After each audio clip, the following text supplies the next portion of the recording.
sentral adalah lembaga yang bertanggung jawab untuk mengatur dan mengawasi sistem keuangan di suatu negara. Artinya, bank sentral juga bertanggung jawab agar keuangan suatu negara tetap stabil.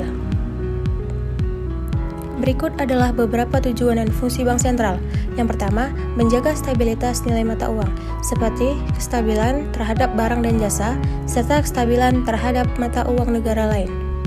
Yang kedua, mengatur dan mengawasi sistem keuangan, mengatur dan menjaga kelancaran sistem pembayaran, mengatur jumlah uang yang beredar di negara tersebut, menjaga stabilitas harga atau inflasi. Bank sentral berfungsi sebagai lender of last resort atau otoritas yang berwenang menyediakan likuiditas pada saat krisis.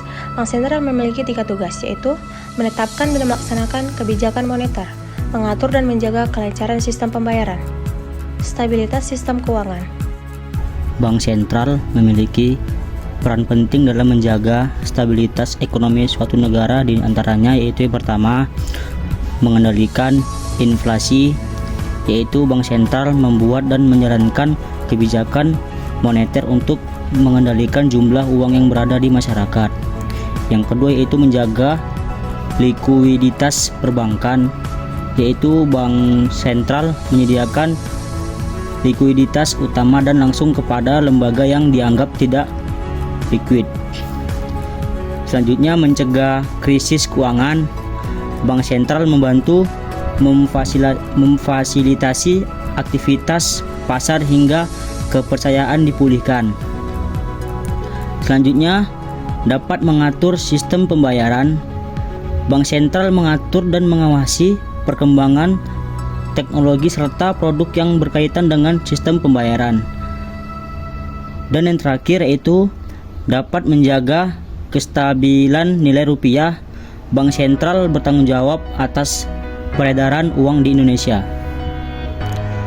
Bank sentral seperti Bank Indonesia memiliki hubungan dengan pemerintahan dalam beberapa hal, yaitu yang pertama, dapat membantu pemerintah, yaitu dengan bank sentral membantu pemerintah dalam menjalankan kebijakan moneter yang telah ditetapkan.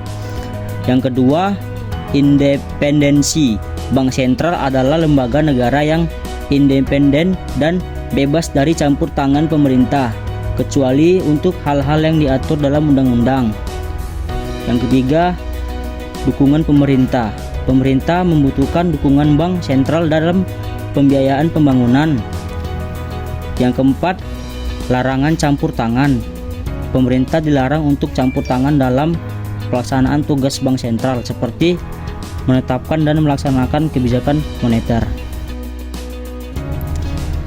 Bank sentral memiliki peran penting dalam menjaga stabilitas moneter, menciptakan kinerja lembaga keuangan yang sehat, mengelola fluktuasi ekonomi, mencapai stabilitas harga, mengendalikan pasokan uang di pasar, menetapkan suku bunga, mengatur operasi pasar terbuka, dan yang terakhir yaitu mengawasi dan mengatur bank komersial.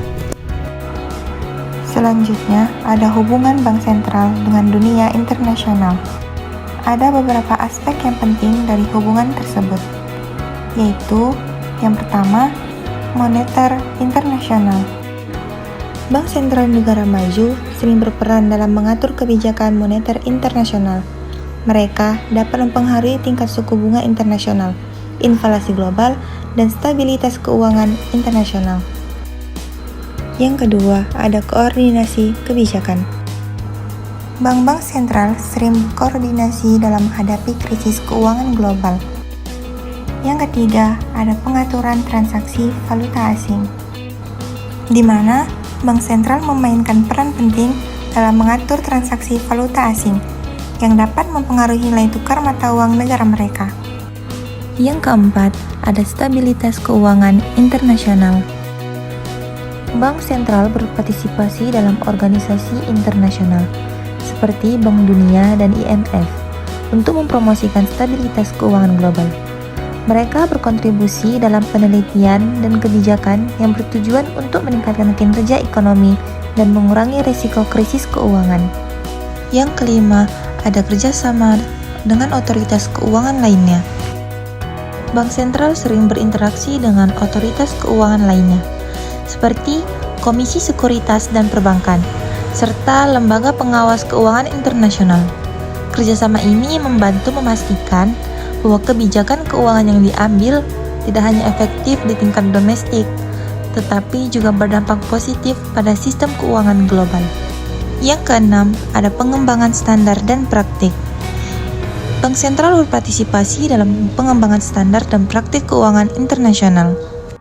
Dan yang terakhir, ada krisis keuangan global, di mana dalam krisis keuangan global, bank sentral sering berperan sebagai bank sentral dunia dengan melakukan intervensi ekstensif untuk stabilitas pasar keuangan dan mengalokasikan dana untuk membantu bank dan perusahaan yang terdampak. Sekian pemaparan materi dari kami. Wassalamualaikum warahmatullahi wabarakatuh.